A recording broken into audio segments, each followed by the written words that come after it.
Hello. Welcome to the Australian Poetry Hall of Fame. I'm Thundercloud. Mum calls me James. Washing away the garbage, leaving rainbows after rains. Let's have some fun and linguistic games. Hello, Ashley. Hello, Stephen. Hello, Skye. Hello, rain. Yes, it's cold and wet and windy and rainy here. Well, it's not really windy, but it's lovely actually. Gara. Yeah. El Nino. Yeah. La Nina, El Nino. So yeah, if you happened to see Chill and Tuesday podcast last night, you would know that I did some of the poets of the early 20th century poet Kenneth MacKenzie, born in 1913 and tragically drowned at the age of 44 in 42 in the year of 1955. But while he was alive, was very well recognised by his peers. Douglas Stewart, he wrote, selected his poems and put them together when he was working there as the poetry editor of Angus and Robertson, and praises him quite highly of his times and says it's very important to put this up because of his young age of his death, and we don't want his poetry to go missing, and particularly this is a collection, not all his whole anthology, but it's got the one that I'll be reading out of tonight was his first poetry book that he published, The Moonlit Doorway. So I'll be reading a few of those.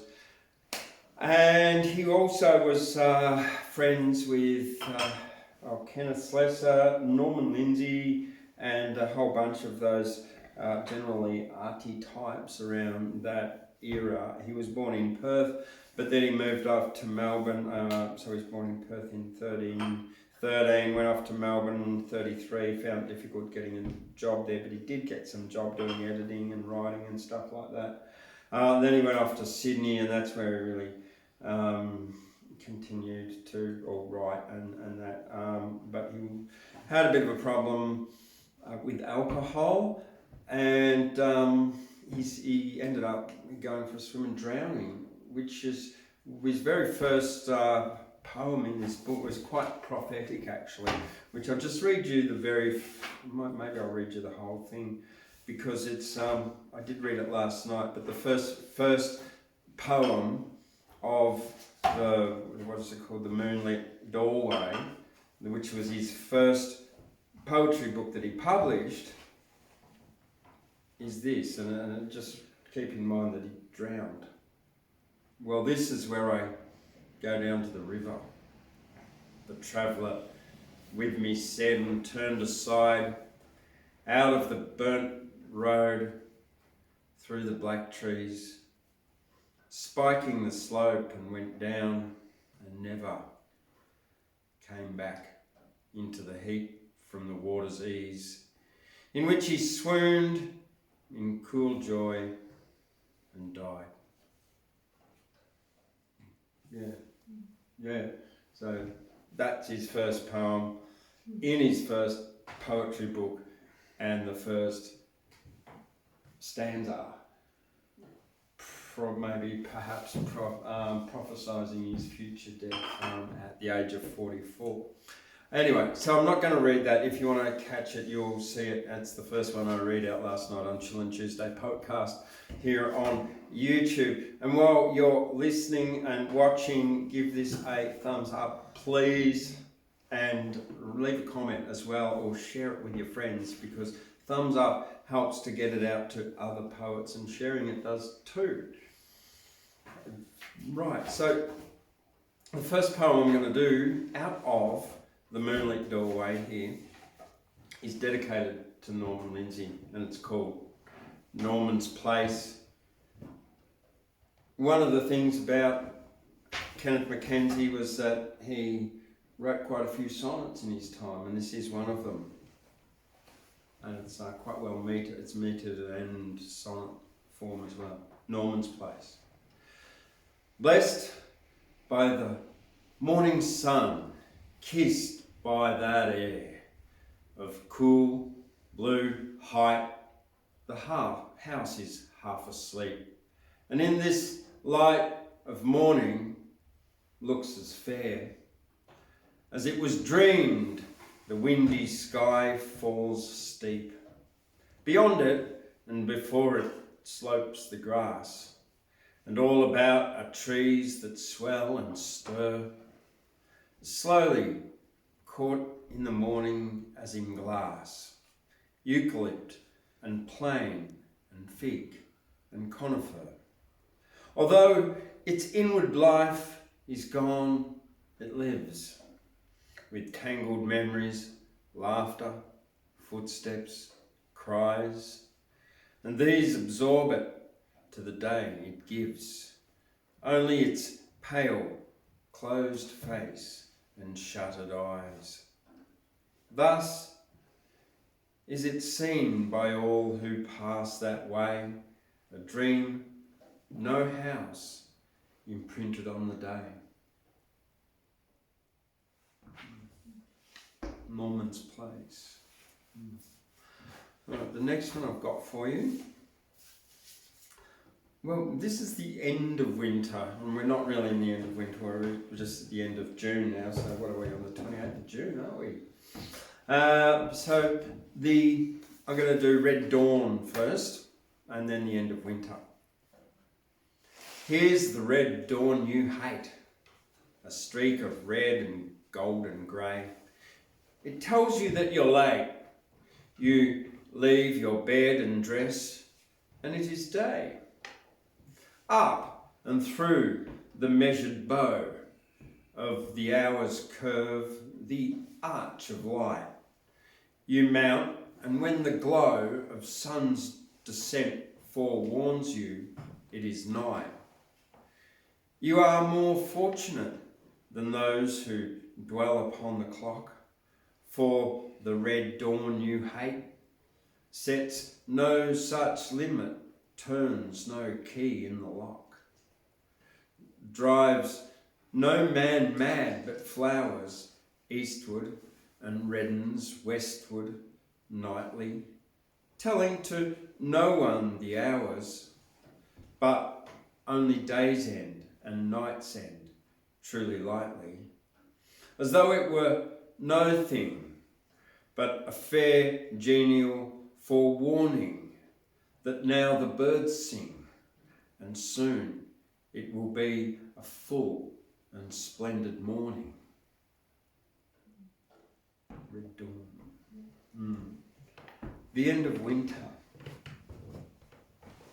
Once more, as at the end of my last winter, benevolence of the sky gives me rain, this time without storm and threat and thunder, but a slow fall like grief's tears, not the unrelenting outcry of pain that reason falters under, but rain that might go on and on for years. The clouds pursue us on our roundabout, through day and into night and on to day, down through the soil to the hungry root of thought. The water seeps and sinks and settles lower, its image soaking into my body's clay, like rain itself caught in me, as in each leaf and root and flower. Last year this happened, but such sadness followed, that now with love is mixed grey suspicion. For on my heart by circumstance had fallowed, a dry blight settled and the rain dried up, and life and will suffered such indisposition that hell itself seemed hallowed, so rank, so foul the rain was in my cup.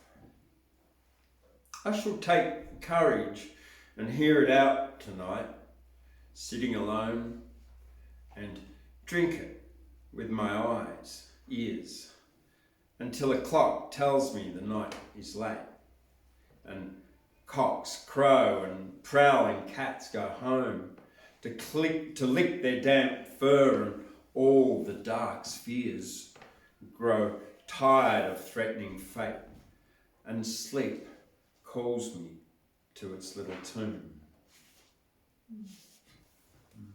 The end of winter.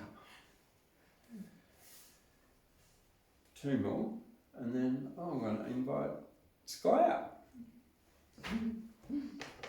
The moon. The golden petal of the moon, so low tonight, is blurred with dust and gives no light to lonely men, as if impatient for its rest, as if begrudging our despairs, our longings and our memories, scorning among its scattered stars the heart laid open like a rose.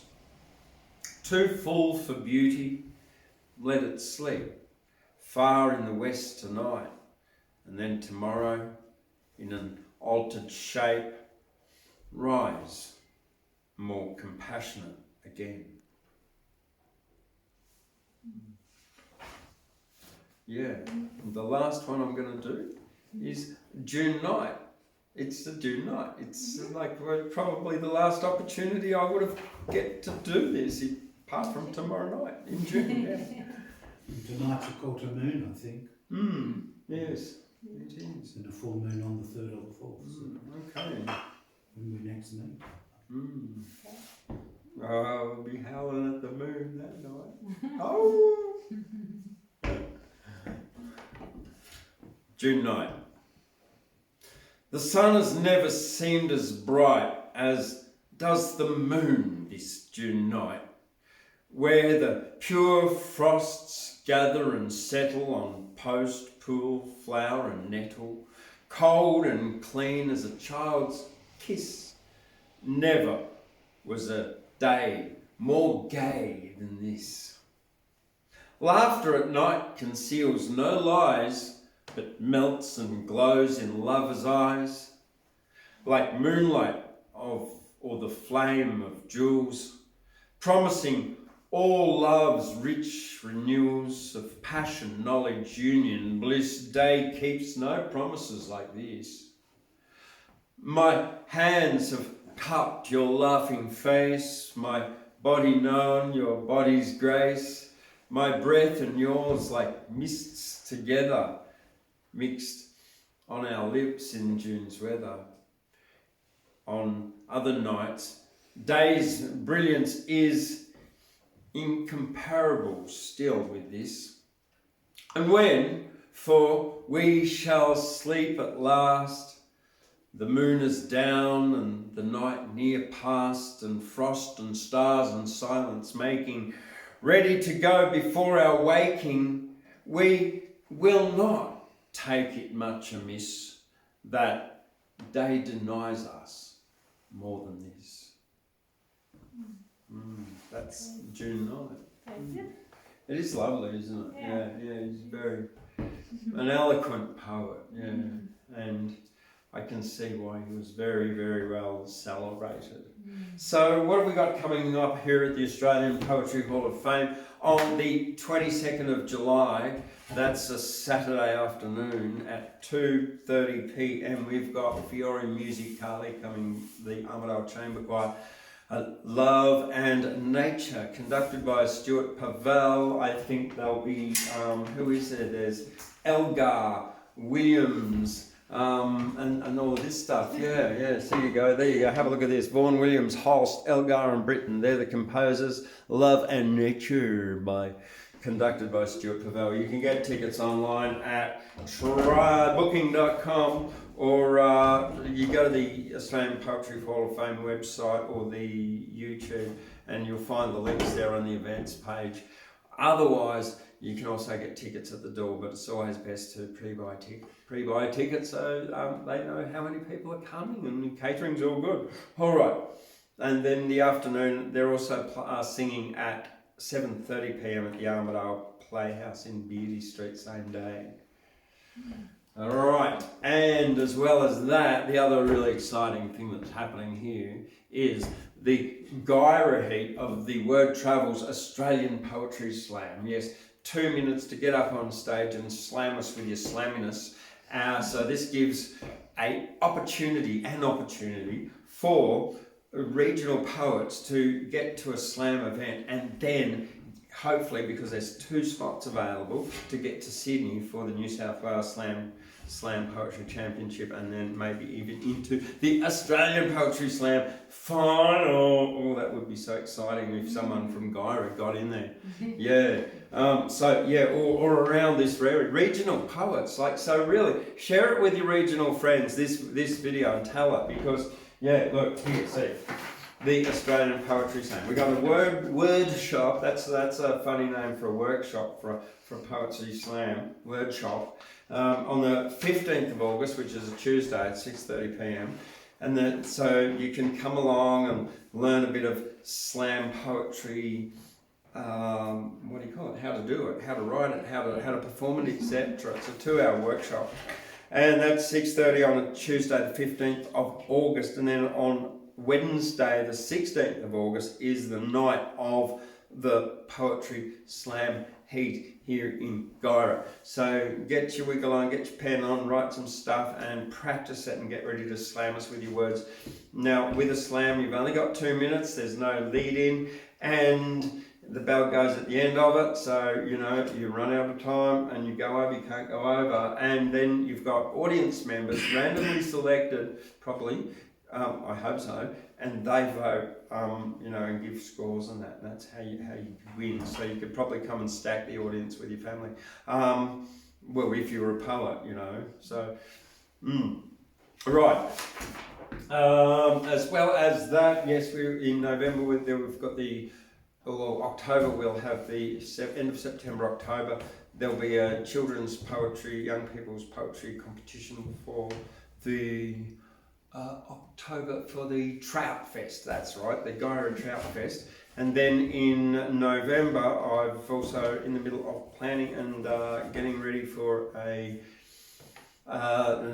Australian Spring Poetry Festival with the New South Wales Bush Poetry Championship. The Australian Bush Poetry Association New South Wales Bush Poetry Championship is here at the Australian Poetry Hall of Fame in Gyra, 9, 10, 11 of November. So keep an eye out for that, because I'll be putting up stuff and entry forms and how you get involved in that over the next few weeks. So keep an eye on the website, on the Facebook page. Right, so moving right along. Skye, welcome back.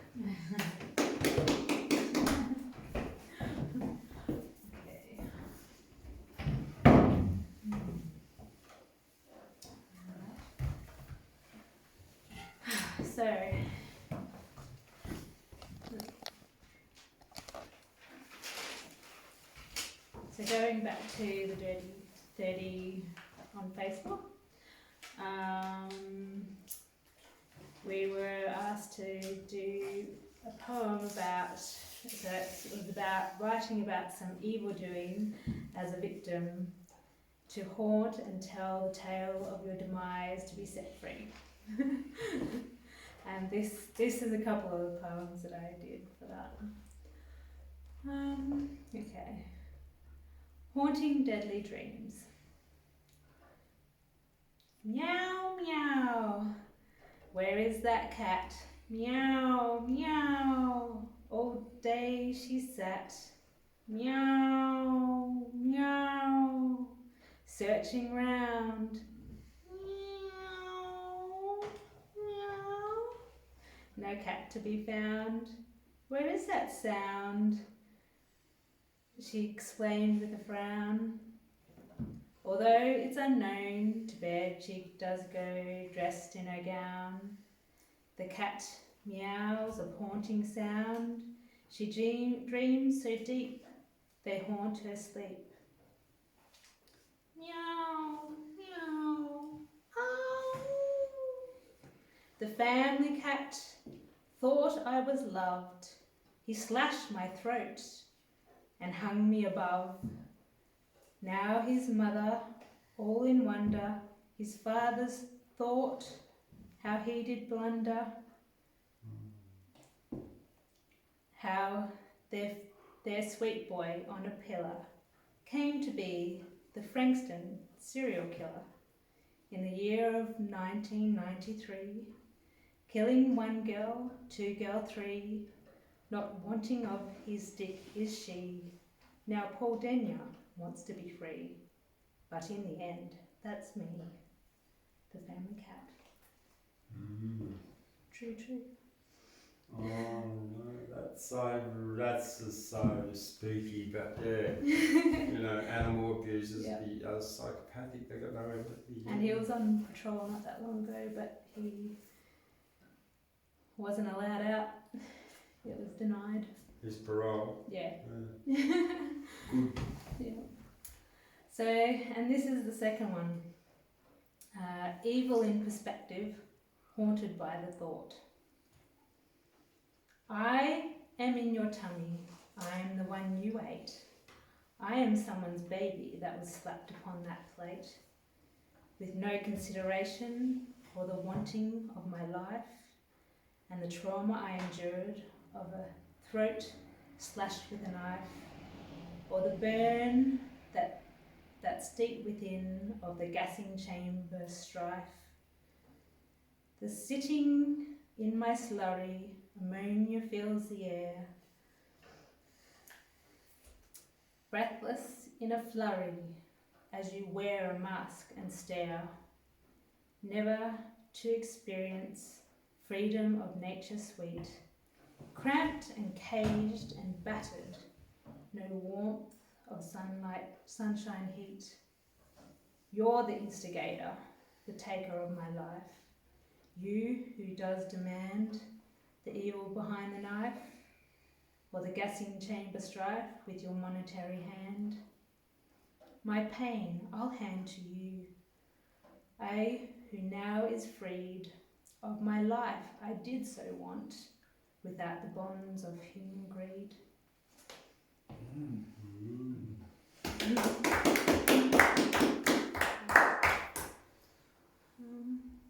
And the last one was haiku. Is it like so we're supposed to do something that was opposite to the word. So this was hugging. So so each sentence is like, you know, hugging, hugging. So and so in a haiku that's actually opposite to hugging. So haven't you had enough? Underneath my fist it is tough. Guns up raised, going down grazed, into the floor, now kicked red and raw, grazed and battered like a whore. Hugging. Yeah, no, that's What? not a Not haiku. haiku. What is it? No, this is. I didn't. Yeah, it's on the tip of my tongue, but I can't remember what it's called. Yeah. It starts with Q. No. Yeah. So if Sorry. if you're a viewer out there and you know, like, you know, when you write a poem and like you choose a word like hugging and you got to write it down and you go, each line works with HUGGING. What is that called? Write it in the comments, okay? Yeah. No, I didn't think it was, and I was like, I didn't. Oh well. Anyway. Yeah. Anyway. I got a haiku for you. Acrostic. Acrostic. Yeah. Yeah, that's it. Yeah, you're right. Too right. Okay. And that's it. You're done. I'm done. You're done. Okay. All right. Oh yeah. Look. I guess I've been on a bit about, you know, I like to read psychology, I like to read philosophy, I like to read science, I like to read anything but novels, pretty much, because like, I would like to read facts, not garbage. But I do like to know about emotions and stuff and understand how those work. So, I've got a bit of a series of poems coming up here. There's like on like ego and overcoming ego and stuff. There's like well, the first one I'm going to be doing is an obituary to Karen.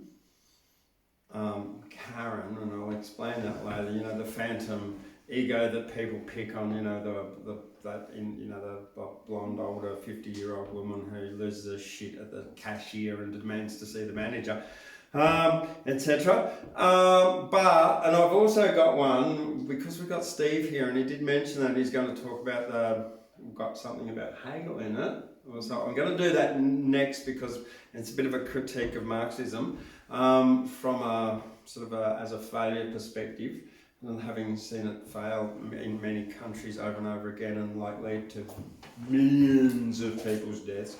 But I know we're going to disagree, and I know we're going to disagree with some of the people here who are not going to like this, but it is what it is. We don't all see the same. We're all on a continuum, and there's no left or no right, up, down. We're all just on a perspective. And maybe that's what the thesis, antithesis, leading to a synthesis means, but I'm not too sure as far as Hegel goes. What do you reckon? I don't know. You haven't read him, nor have you read Marx or Engels or Lenin. I've read Marx and Engels actually. You're just going to go on with anarchist. Let it go. It's his place and it's his bowl. That's a fair enough comment. It's going to be anarchist saying. No, it's not anarchist. No, anyway.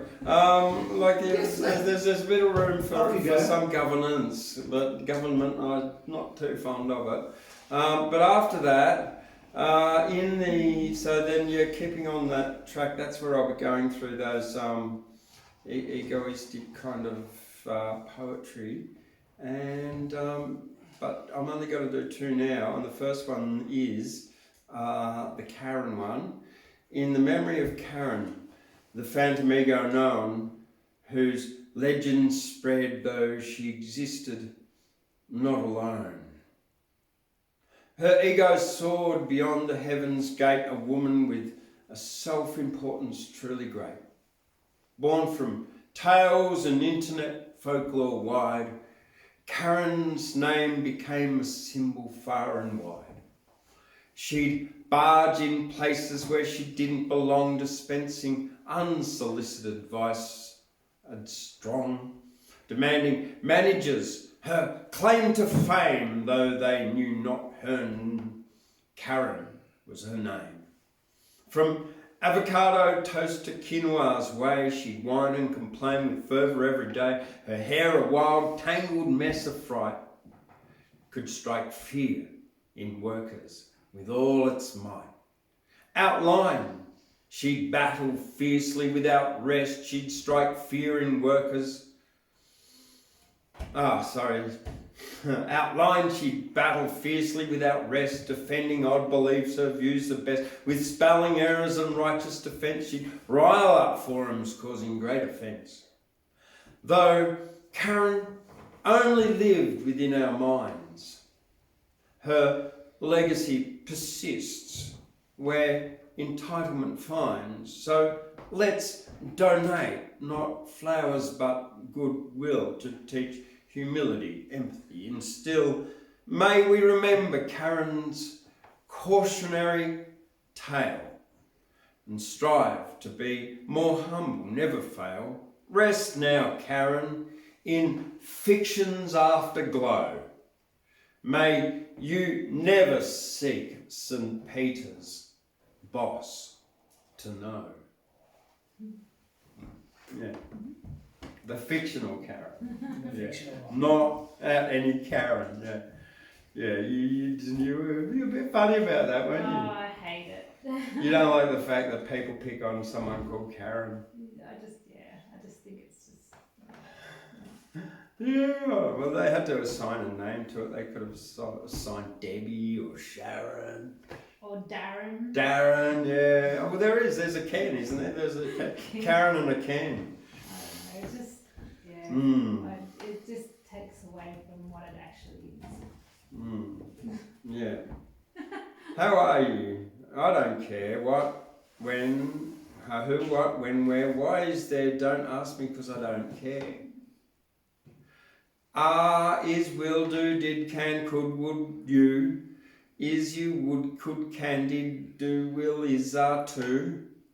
Yes and no, I'm dialectic, a confusion of directive, left and right, up and down, socialist victim of a fascist clown. In the realm of ideologies, we find Marxism and communism's bitter fruits. Their failures glaring, we must closely bind for liberty and order resolute. Efficiency, a casualty they bore, with central planning's heavy hand in tow, scarcity and stagnation at their core. Command economies brought only woe. Autocracy and repression their claim. Individual freedoms cast aside. Innovation stifled, a dying flame as state control held creativity tied. Equality's pursuit led to the abyss as incentives and merit were dismissed. Sustainable and thriving lives denied. The weight of poverty burdened the land. Free markets and choice, they were denied. As government control took firm command. While Marxism's failures loom ever clear, alternative paths with freedom we steer.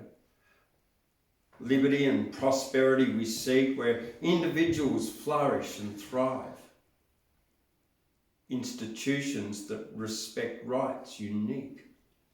Market-driven solutions they revive.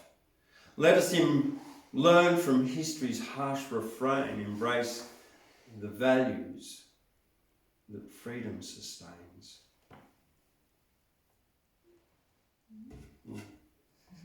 Gary was a donkey and he lived with a cat who would hit clay pigeons with a ping pong bat, while Gary had a comfy sofa where he sat and meditated on why people were like that in the morning with us in the sun with a Panama hat.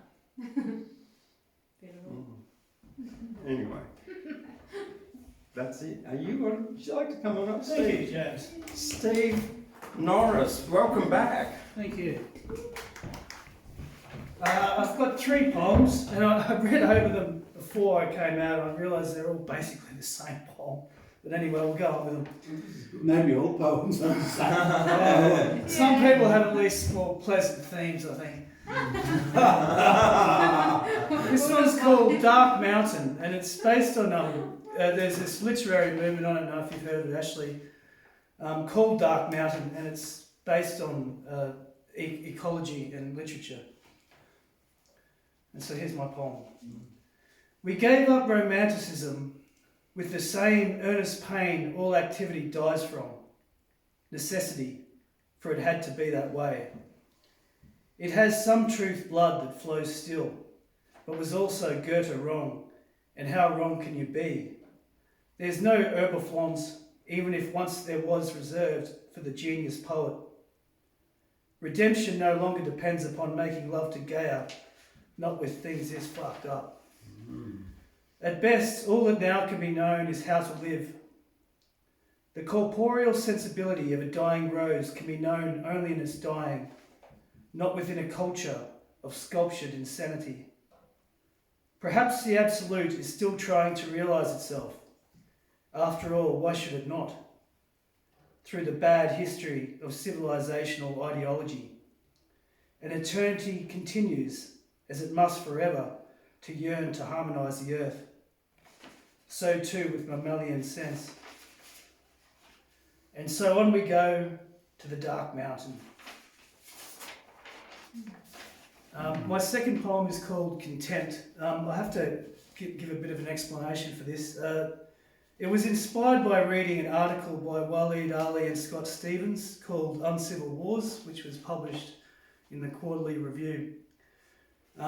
These two political philosophers proposed that politics ought to be conducted sweetly like a marriage is, or at least ought to be. I don't recommend reading this article unless you're after something unbearably light. Anyway, I'll read my response to it.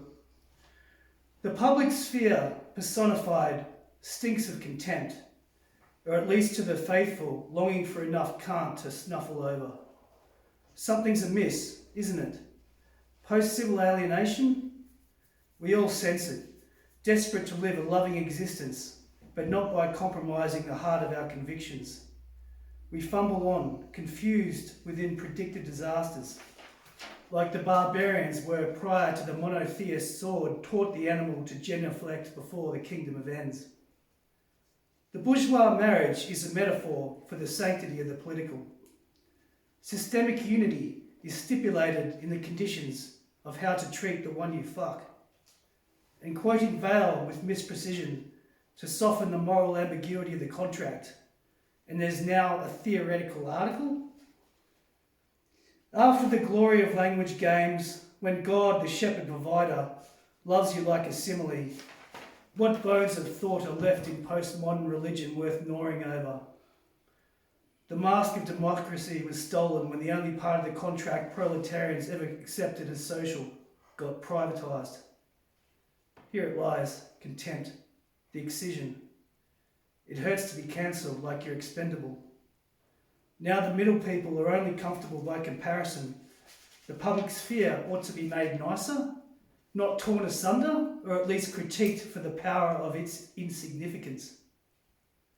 Maybe the feeling of being existentially despised can be expected when you're impotent, guilty, confused, angry, condemned into incivility, witnessing the sapien disciplined into the foiling of its own self-preservation. And here's my last poem. It's called Prisoner of Postmodernism. Wordy theory and the production of truth, lying in the margins where the despicable is political agency and narcissism necessary for self-preservation. Oh, late capitalism.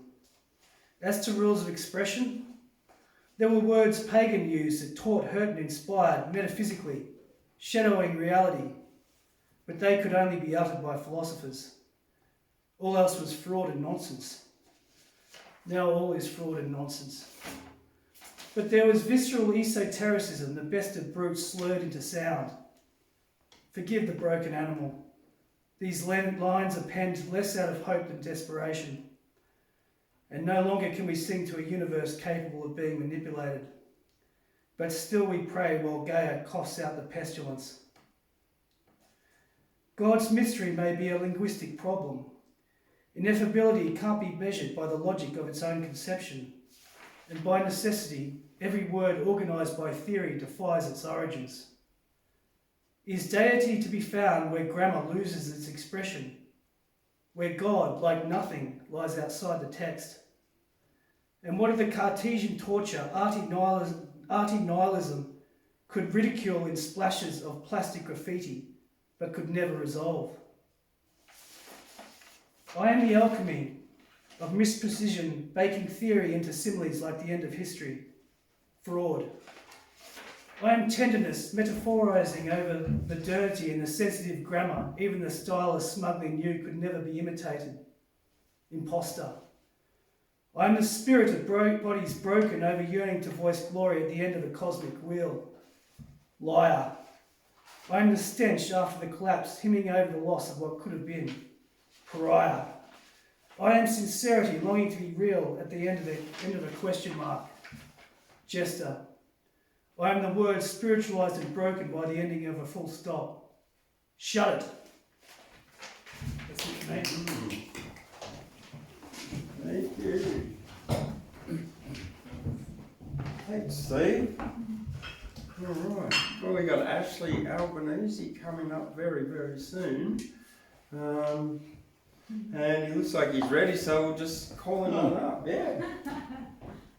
Well, the hypothesis is that James has views expressed tonight, and two of the poets here would profoundly disagree with them. So that's the antithesis to the thesis, and the synthesis, well, we will see what the dialectic is. Hypothesis, implications, and testing or parameters. So I suppose the testing comes in the saying, and let the saying live. Now, in 1979, I was in Glebe Point Road, and a man walked up to me at the doorway of Bad Manners Coffee Shop, and he created this poem I'm about to perform, unbeknownst to himself, but then perhaps beknownst to himself, because there was a little vibration in what we had as an interchange. He was an Englishman and I was an Australian, not born that far from the water at the end of Glebe Point Road. He comes up to say that Laurie Lee is dead. On Glebe Point Road, Bad Manners angels swinging overhead. English bells were carried up that street from London Dockside, across Wattle Bay to Sydney Uni's bell tower, carolling out where once the convict lash smacked catty patting on the town. In that accost, the Englishman sought me out to say, as I do now, Laurie Lee is dead. Both of us there, knowing so, a window bare, the old farmer stirs a bed. Pebbles flung skitter round snowflakes, flung across the pane. Prepares the scene to hear village children's choir carol through the winter blast, Christ's birth, their calling offer far.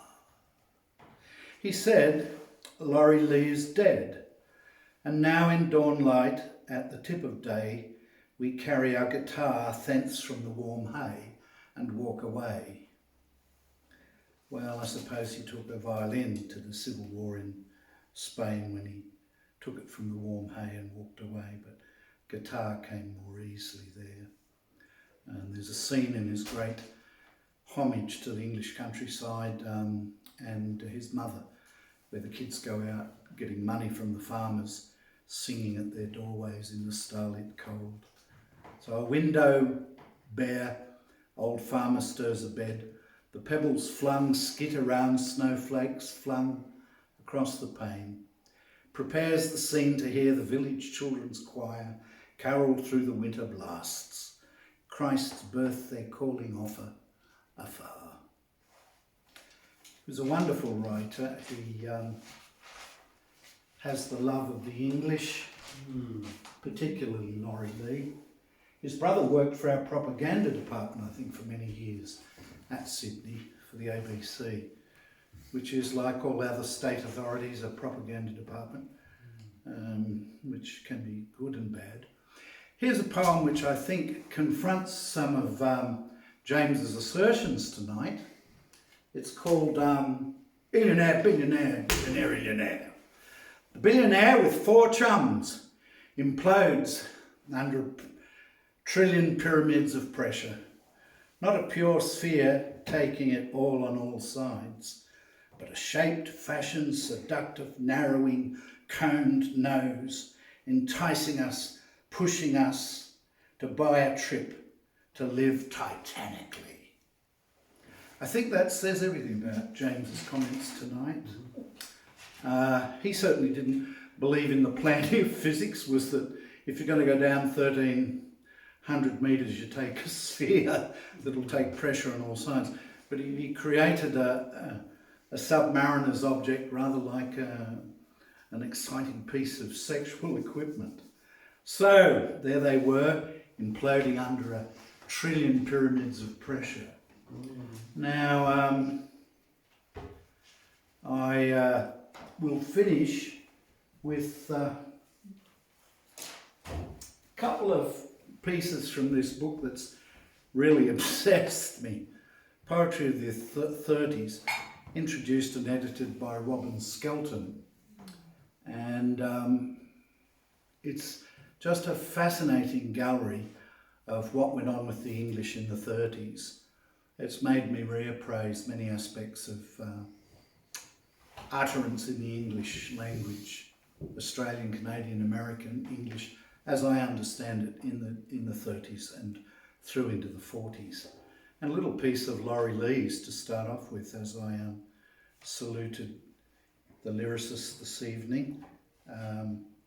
Music in a Spanish Town. In the street I take my stand with my fiddle like a gun against my shoulder and the heartstrings under my trigger hand shooting an old dance at the evening walls.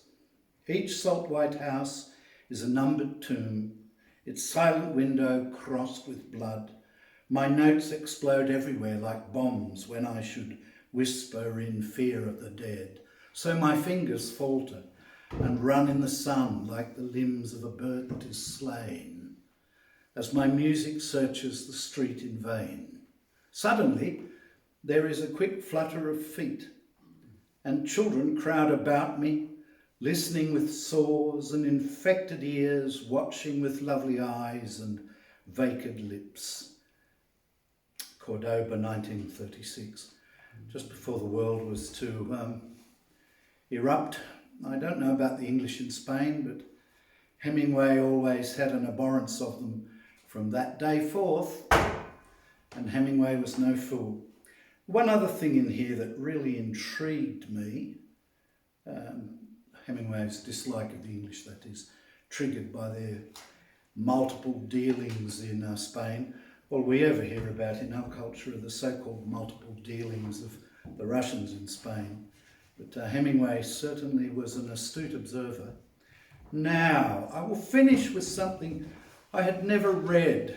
And it's close to my heart because as a boy I loved Auden and I disliked T.S. Eliot for the reasons in this poem that was published in a left-wing journal attacking Eliot for going churchianity. But as I grew and understood more, I see the full depth, as most of us do who read and think in and of Eliot's greatness. But this is interesting. This is how poets can react to poets. Fan mail for a poet to be read over a network of high-power radio stations by an American hot gospeler. And it was written by a W.T. Nettlefold. Very English name, isn't it?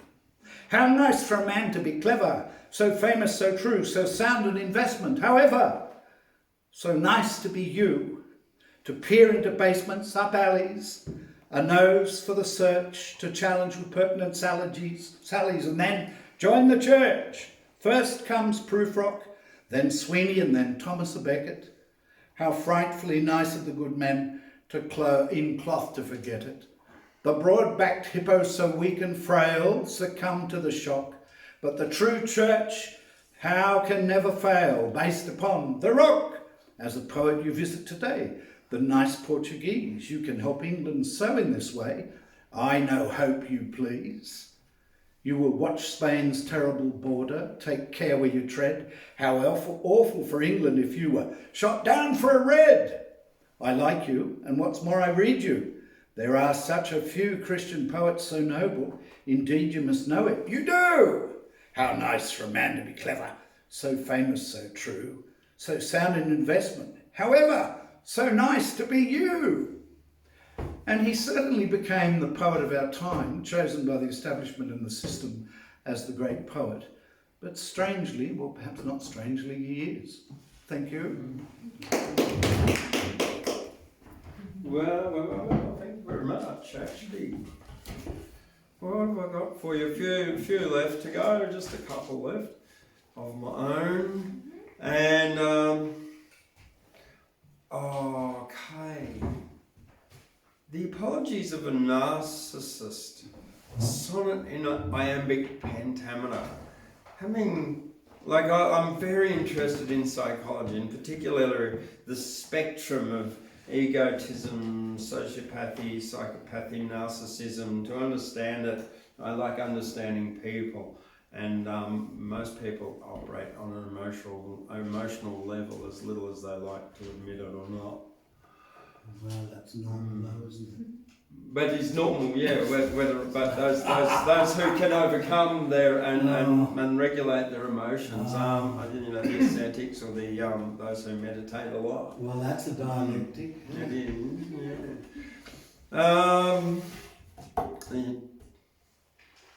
The Apologies of a Narcissist, the sonnet in iambic pentameter. But it's not a proper sonnet because it's more than 14 lines, but it does take a bit of a sonnet, a fairly sonnet thing with an A-B sort of, and then a couple of rhyme couplets through it there. Dear recipient's name, I hope you find this note apologies sincere. My heart laid bare, for pain I caused, emotions I did smoke. Narcissistic traits, I now am aware, my selfishness prevailed, I must confess. I placed my needs above your own, it's true, dismissing your concerns, causing distress. My actions marred the love we both once knew. Narcissistic disorder now grips my soul, but it's no excuse for my hurtful ways. Through therapy and growth I seek control to change my course and mend our shattered days. Though words alone can't heal the wounds I've shown, I strive for change, your trust to be regrown. Please know forgiveness isn't swiftly won, and space you need I shall dutifully give to heal the pain, the damage I have done. I aim to learn in empathy to live. I am committed to growth, to understand, to mend the wounds, our bond to reinstate. With therapy I work to take a stand, to be compassionate, to love, not hate. Forgiveness may be distant, hard to see, but I'm devoted to the task, my plea. If ever you desire to share your thoughts, to mend, to heal, or simply let me know, I'll listen, learn for change, ideally sought. Yet, if you choose to stay apart and grow, I understand, respecting your decree. With hope I strive to be the best for thee.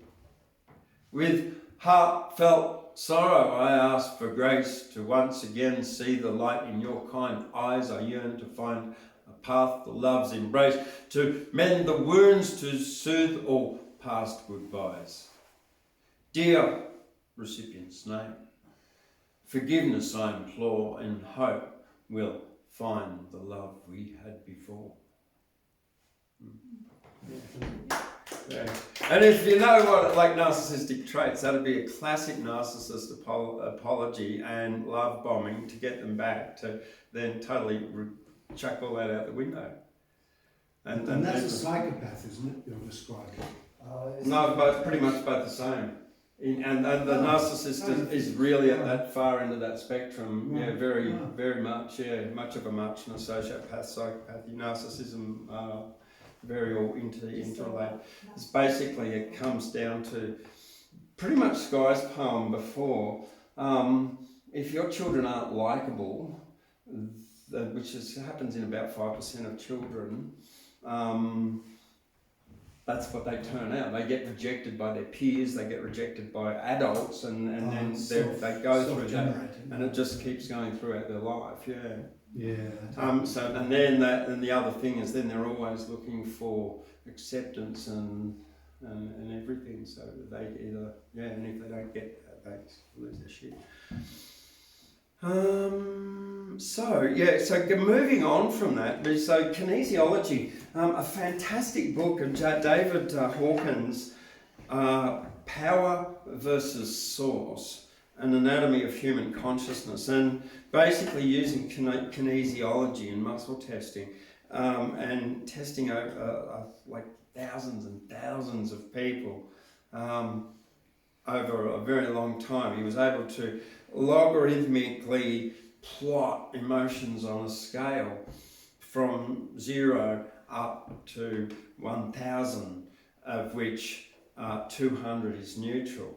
And So being aware of these particular emotions, like that alone, can help us to become more self-aware of when we're experiencing those emotions and knowing what they mean and the particular life view, the emotions and the level attached with it. So, like, there's been a lot of fear associated with the COVID, for example, leading to people being having an emotion of anxiety and a life view that life's frightening.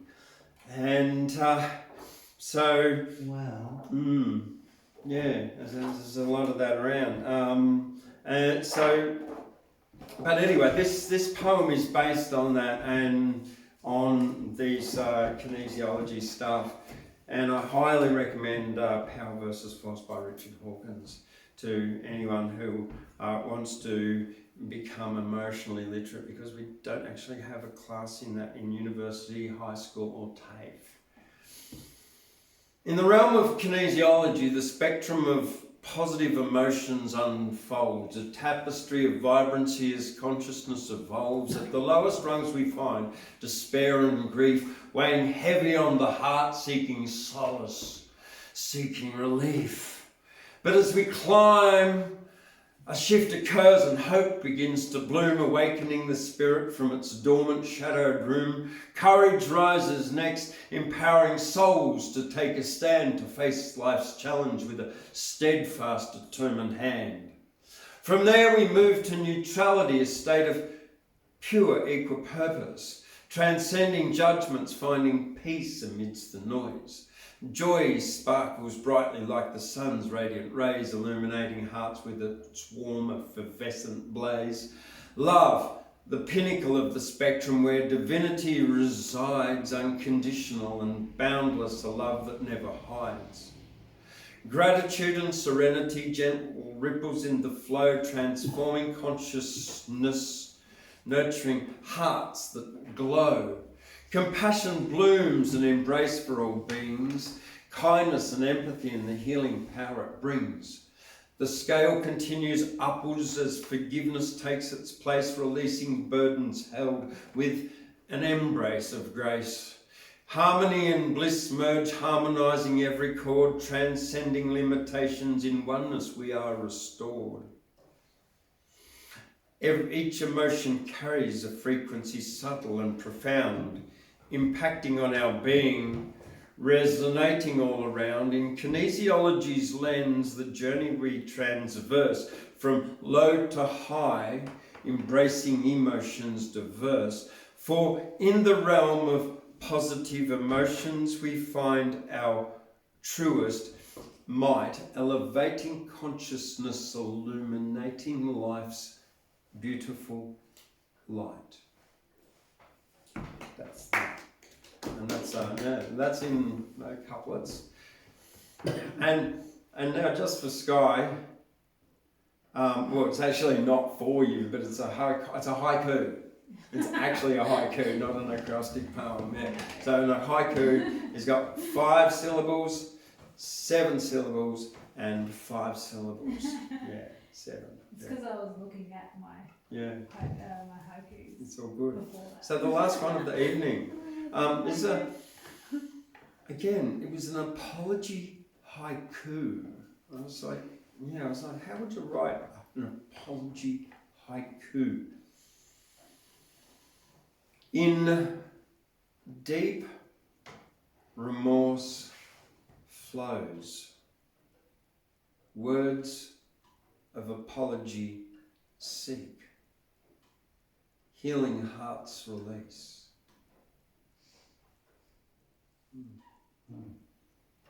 Again, in deep remorse flows words of apology seek, healing hearts release. All right, well, that's it. I wanted to say one more thing tonight about the line in your poem about Lindsay's house. Yeah. The dream, no house imprinted on the day. I once stood for quite some time alone before that house. I was there outside of the time to enter and see the museum and all the effects, which have some personal relationships to me and my friends. So it was odd that I was never to go into that property and house. But when James read the poem tonight, I absolutely lived his perception. It was the dream, no house imprinted on the day. And as those words came to me tonight, I stood there again, looking at that house. Thus it is seen by all who pass that way, a dream, no house, imprinted on the day. And yet it has a great presence, so it's worth going to. Where is that? It's up in the Blue Mountains, in Canberra, I think. Yes. I went there one day and it was closed. And it was closed. That's why I didn't get to see it. Yeah. Two poets who stood there at the closed door. Yeah. And the funny thing is, I went there with like Rose. It was. I was with. How funny. Anyway. All right. Well, thank you very much. Make sure you give this a thumbs up and and subscribe if you're not already subscribed to the Australian Poetry Hall of Fame, because we're putting up new videos every week, a couple even or more. All right. I'm Thundercloud and I'll see you next week. Bye. Thank you. Thank you.